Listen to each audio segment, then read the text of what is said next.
যে তোলাবাজি গুন্ডামি সহকর্মীটা জাহাঙ্গীর করতে এদের কেউ বাঁচাতে পারবে না, মুখ্যমন্ত্রী বলে দিলেন। দেখেন, কোনো ব্যক্তির নাম ধরে আমি বলছি না, যারা অন্যায় করবে তারা যেন শাস্তি পায়, সে যে লাট সাহেবই হোক, যে লাট সাহেবই হোক। কিন্তু আমার দাবি থাকবে শাস্তিটা কোনো পাবলিক না করে। এই যারা আমি দেখছি ওই ডিম ছুঁড়ে ছুঁড়ে মারছে, মানুষ তাদের প্রতি এত রাগ তৈরি হয়েছে, একটা ক্ষোভ তৈরি হয়েছে, ক্ষোভের কারণে তাদের ডিম ছুঁড়ে ছুঁড়ে মারছে। এবং কোথায় কোথায় দেখছি কোমরে দড়ি বেঁধে ঘোরানো হচ্ছে, কোথায় কোথায় দেখছি কান ধরে উঠবোস করানো হচ্ছে। এটা তো ঠিক নয়, এটা ক্ষোভে করছে, রাগে করছে, ঠিক আছে, কিন্তু দেশের আইন বলে কিছু নাই। যারা অন্যায় করেছে তাদের প্রশাসন ধরবে, প্রশাসন ধরে তাদের শাস্তি দেবে, যেমন যেমন অন্যায় তেমন তেমন শাস্তি পাবে।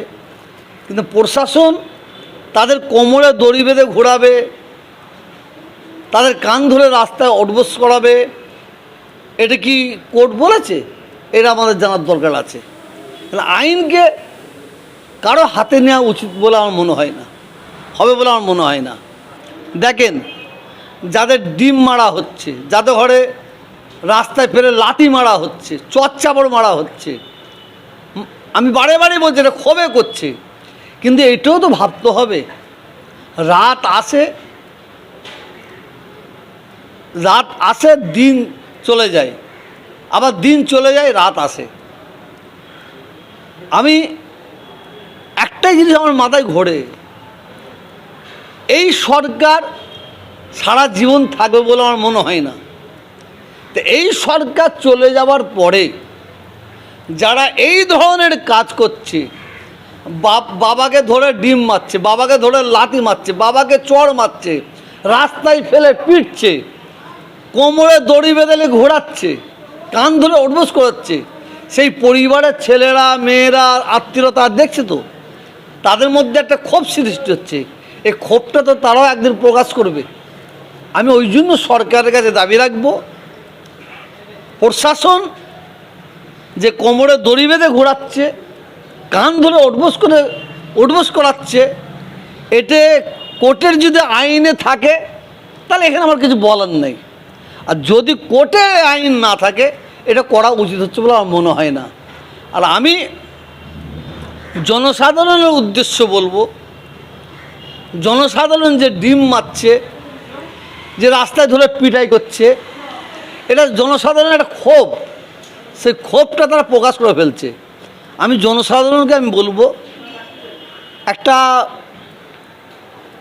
বাংলায় কথা আছে, এপার ভাঙে ওপার গড়ে, সেই তো নদীর খেলা, সকালবেলা ধনী রে তুই, ফকির সন্ধ্যাবেলা। আপনারা আপনাদের ক্ষোভ প্রকাশ করছেন, ক্ষোভের দ্বারা এই ধরনের কাজ করছেন, কিন্তু যাদের ঘরে করছেন তাদের ছেলে মেয়ে, তাদের আত্মীয় স্বজন, তাদের মান সম্মান আছে, তারা এগুলো দেখে কিছু বলছে না, তারা চুপ মেরে আছে। কিন্তু তারাও তো অপেক্ষা করবে যে কোনো দিন যদি এই সরকার চলে যায় তারা কী পদক্ষেপ নেবে। অতএব এটা র্যাগিং টাইপের হয়ে গেছে। মানে সিনিয়র ছাত্ররা জুনিয়র ছাত্রদের উপর র্যাগিং করেছে, প্রচুর অত্যাচার করেছে, প্রচুর জুলুম করেছে। তারা পড়াশোনা করে চলে গেছে, এবার এই যাদের প্রতি জুলুম করেছে, অত্যাচার করেছে, তারা উঁচুতে গেছে, তারা এবার সিনিয়র হয়ে তারাও অত্যাচার করবে। এটা ঠিক নয়, এটা ঠিক নয় বলে আমি মনে করি।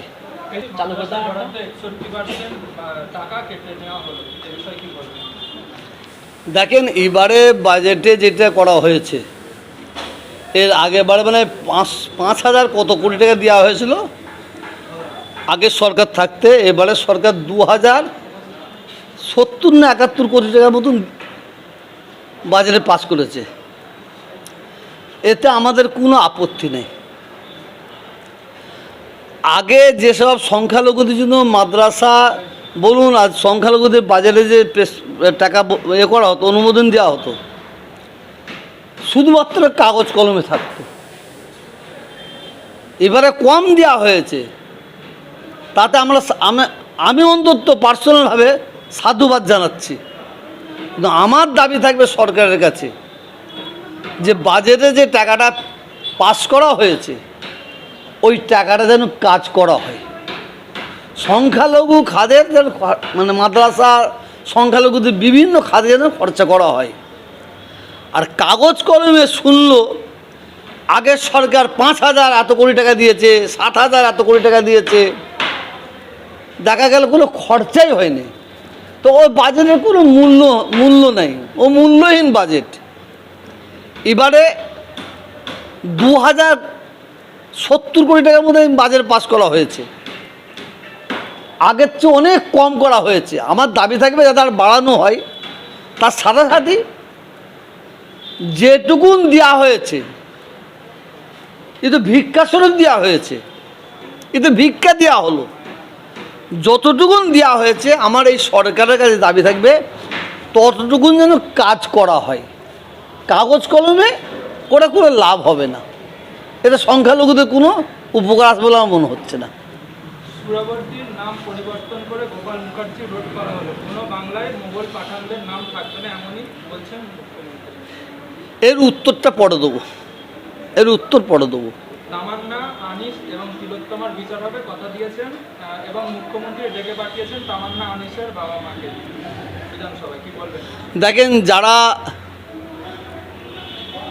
মানে কি বলবো, যাদের প্রতি অন্যায় হয়েছে, অবিচার হয়েছে, তাদের তো বিচার পাওয়া আবশ্যক দরকার আছে বলে আমি মনে করি। আমি যাদের প্রতি অত্যাচার হয়েছে, জুলুম হয়েছে, তাদের জন্য এই সরকার তাদের জন্য আইন পাস করছে, তাদের শাস্তির ব্যবস্থা করছে, এতে আমি সাধুবাদ জানাচ্ছি।